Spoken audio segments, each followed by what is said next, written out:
Hello everyone, welcome back to the Smallholding. So today I've got another little project on. This is my old fruit garden. I think the only time I've shown it is on my Smallholding tour.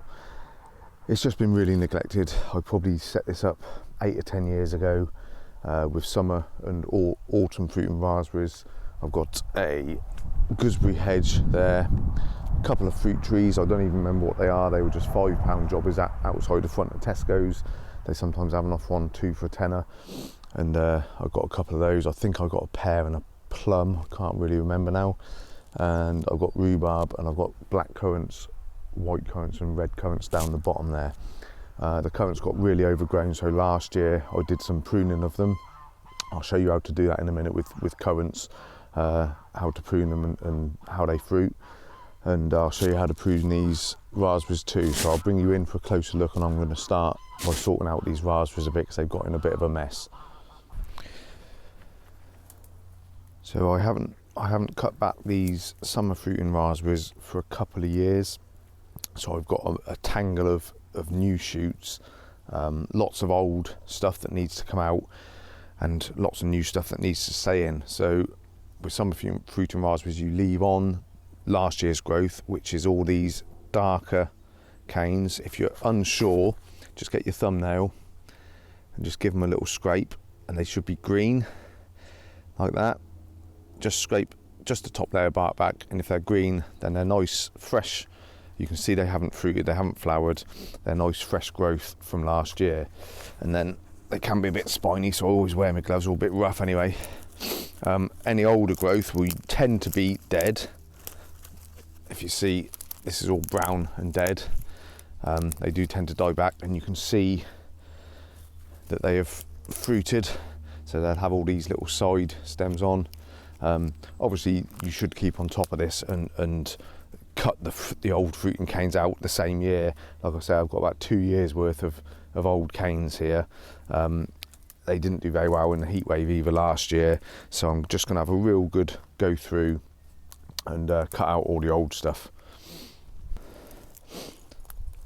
So what I'm actually doing in this area is something called chop and drop. So basically I'm cutting the old canes out and just snapping them up and just throwing them on the floor. So the idea with this is that you're adding organic matter to the ground, and that in turn will break down and add nutrients to the ground.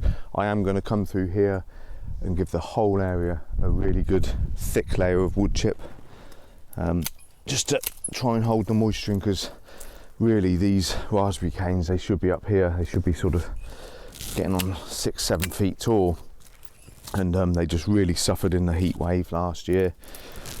I didn't water them because I had to conserve water.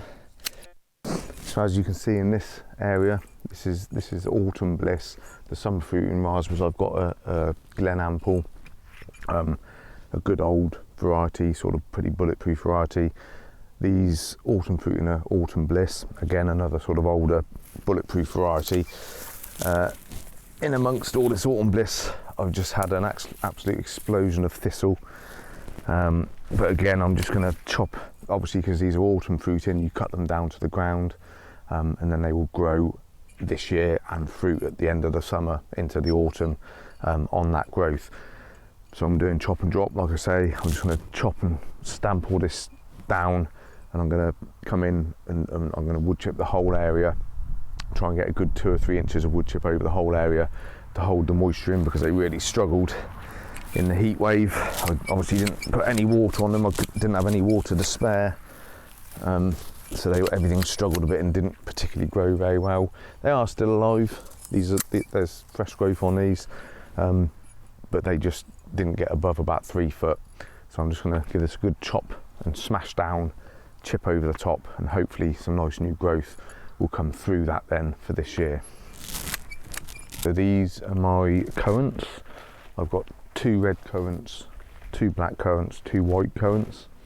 They got completely overgrown. I hadn't looked at them for a few years.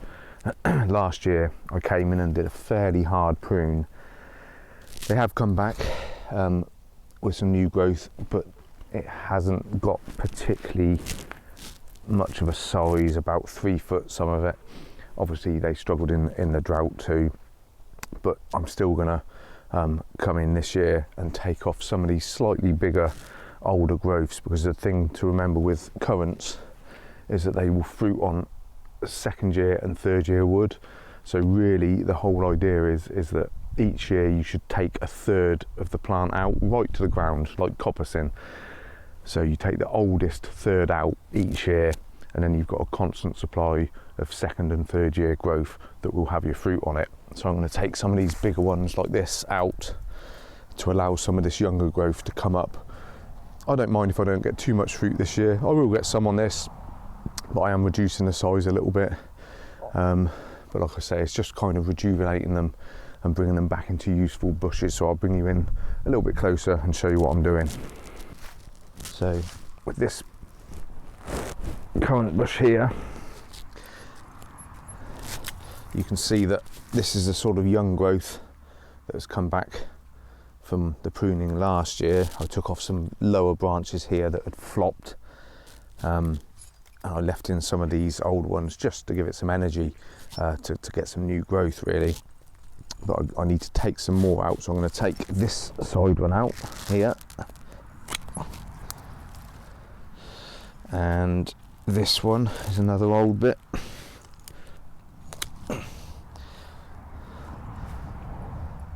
And I might well actually take this side one out as well. So that will do for this year. So got all this young stuff. There'll be some fruit on this. Again, like I say, I'm more concerned about just bringing them back into being productive bushes, because they were left for so long. So I don't mind if it takes a couple of years to do that. I'll just bring you over to this other one and show you what I'm doing there too.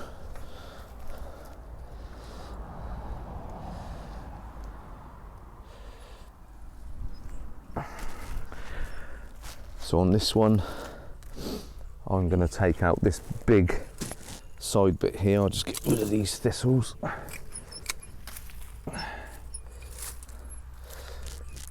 So this big side one here, if I can get through him with the secateurs, I might have to get my loppers, but no, got him. So that's about a 1/3 of the bush gone just with that piece. But you want to try and create a shape that isn't flopping onto the ground, but also isn't too congested in the middle. So over the next couple of years, as these middle ones come up, I will clear some of the middle ones. You want to have some nice airflow through the bush. So just take off anything that's weak and dead. Have a bit of a tidy up. Just try and keep the sort of main central point of the bush clear and tidy. But yeah, so I'll get some fruit again on these smaller growths. This is all this one did last year, was these small ones. It obviously got incredibly dry in here. My rhubarb really didn't do very well at all last year, so I think it just got really dry. But hopefully this year a bit more growth will come. I'm actually going to take this side one out because he's starting to flop a bit. So that'll do for that one, I think. So I'm going to go through all these now, do a similar thing, and that hopefully will bring them back to a good fruiting bush.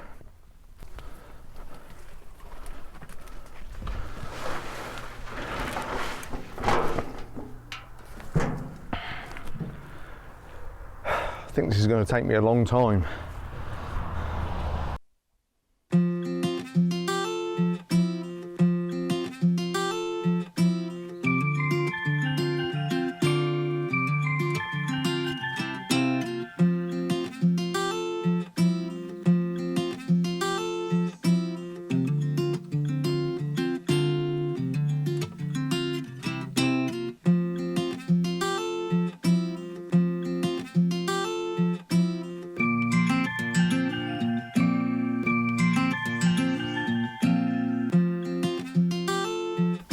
So that's the whole area wood chipped now. All the raspberries are pruned, some are fruiting, all the autumn down to the ground. Currants are all pruned. I haven't done anything with the gooseberries yet. Now, these are the only gooseberries that I've got on the holding. We don't eat a lot of gooseberries, to be honest. These were just some cuttings that I took from I think it was from a job I had many years ago. They had some red, green and yellow gooseberries. These, mostly the green, took. I don't know what type they were, but they were just some cuttings that I took one year, and I just planted it as a hedge. Now, I don't really prune these properly, and they are a little bit congested inside, and when I prune them, literally when I'm pruning the privet and the laurel hedging that goes around this area, I literally just get my hedge trimmer and just gently just tidy the hedge up, just prune it like a hedge with a pair of a set of hedge trimmers, and I always get fruit on it. They tend to sort of fruit on when you have the cuts, like on a spur, like you'd get with apples. They seem to fruit. I'm not 100% up on gooseberry pruning, but they tend to sort of fruit, it seems, on like the spurs where you cut them. And I always get a fair bit of fruit off of them, more than I need, really. Like I say, we don't, the kids and my wife don't really like gooseberries, so for me, just for the odd treat, it's plenty, just this little hedge. I've got my rhubarb, which is just over the side here against the fence, in the shade of the hedge there. That really struggled last year with the heat, so I'm hoping with this nice thick mulch, I'll put a good 3 inches over that.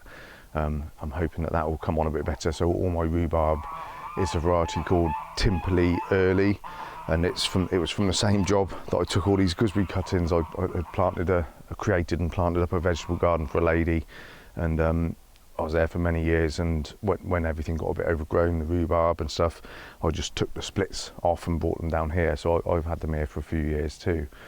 But yeah, so it's all come together. That has made a bit of a dent in my wood chip pile. Probably used at least a third of the chip I've got left. But I hope, fingers crossed, it's going to be worth it and will really help to bring all my raspberries and things on a bit this year. So yeah, hopefully it'll all do well. But if you're liking the channel, please remember to like and subscribe, and we will see you next time. Take it easy, guys.